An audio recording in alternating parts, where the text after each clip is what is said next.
काय घ्यायचं काय नाही, काय चांगलं आहे. नुसत्या ताना म्हटल्या म्हणजे चांगल्या नसतात.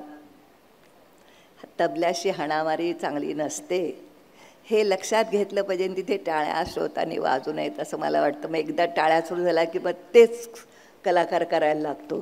तसं होऊ नये म्हणून मला सांगायचं आहे की आलाप तुम्ही ऐका, तुमचं मन शांत होतं, तो आनंद मिळतो तुम्हाला, तो नेहमी राहतो तुमच्याबरोबर.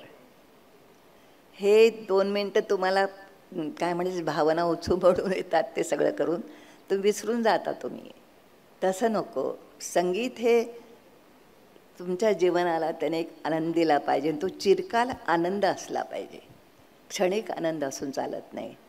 संगीताला म्हणूनच एक मोठं उच्च स्थान आहे सगळ्या कलांमध्ये. सगळ्या कलामध्ये संगीत ही उच्च कला समजली जाते, कारण ती फक्त स्वतःबद्दलच सांगते.